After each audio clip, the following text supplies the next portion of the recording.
Gerard, it's good to see you. Are you well? I'm good. Just when I thought you'd sold your soul to the rom-com, you come away with this. Boy, I was really genuinely surprised. I think that has been the reaction from lots of people. What an unlikely character as well to play. Yeah. And true. Yeah, no, I had the same reaction as you. Is one, what an amazing story in the first place, and it felt like a story that I was really impacted by and very moved by. Then it's true, and I thought, how great to be able to tell that story and have other people feel the same. Then there's on top of that, there is that part of me that's like, I want to show people I can act as well. And you do, you know, you make your name with different things. So you do the rom-com, which by the way was a lot of fun. You make your name, and then, but you know that people are left going, oh, he's rom-com guy. But they have short memories. It's like, oh, he's action guy. Oh, he's rom-com guy. All right, yeah. And then you come out you know with what I mean? But like, exactly. oh, wait, he can act, or he does this as well. So it also felt like a chance. Last year I did a Shakespeare movie with Ray Fiennes, and then I did this.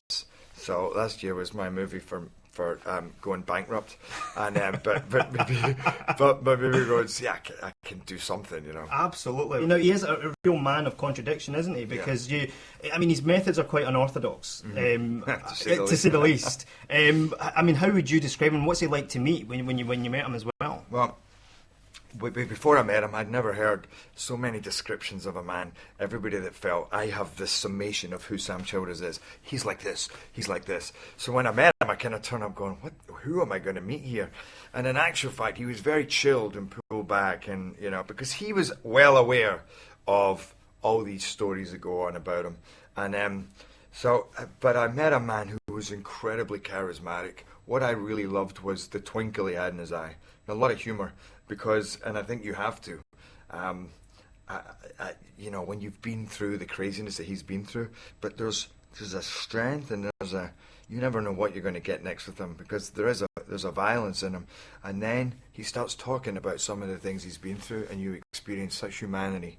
You know, he'll talk about a child that perhaps he met who had to kill a bunch of people, and just he starts crying, and you see that aching that he has in his soul, or the guilt that he has from his days as a drug dealer, you know, where he feels responsible for a lot of, you know, hardship that other people went through. All of this is going on, and then there's that part of him just blinded by God, you know, where he's doing no wrong, not what he's doing now. From an actor's perspective, you hear a lot of actors. I've interviewed hundreds of actors, and they've said, "Oh, yeah, the film really changed me." Has it changed you? Has it affected you in any way? Because I mean, some of the stuff that you must have seen and some of the stuff that's depicted in the film is harrowing. Yeah, this is a film that you can actually say it really did affect me and change me. I mean, did it change my everyday living? Did I sell my properties and you know and kind of go and live in the mountains? No, but did it affect my some ways my sadness with humanity? Because the more you climb into this story, the more it was an education for me to see the horrors that happen down there, and to experience them on a more intimate level when you're looking at all these photographs and documentaries, and you see just that, you know, babies, kids slaughtered, kids forced to kill their parents, and this happens all the time, hundreds of thousands of people, you know.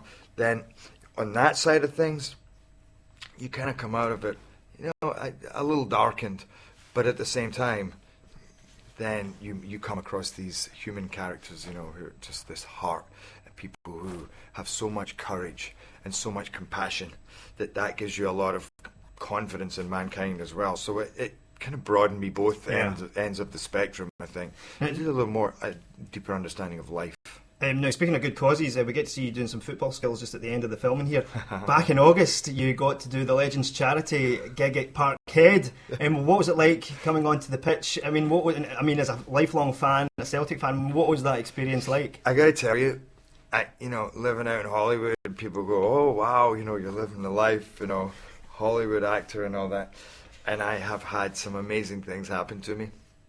That was the best. No joke. Walking on, and I don't know why. I mean, and I say that, I actually asked myself, I could understand that it would be amazing, but to be standing there... You can see it in your face, actually, when you walk on. You're just like... biggest, silliest smile. I was like, be cool, play cool, you know, but I couldn't. I just was like, how... It made all that hard work worth it, you know, to be standing there and then to be kicking off with Henrik Larsson, you know.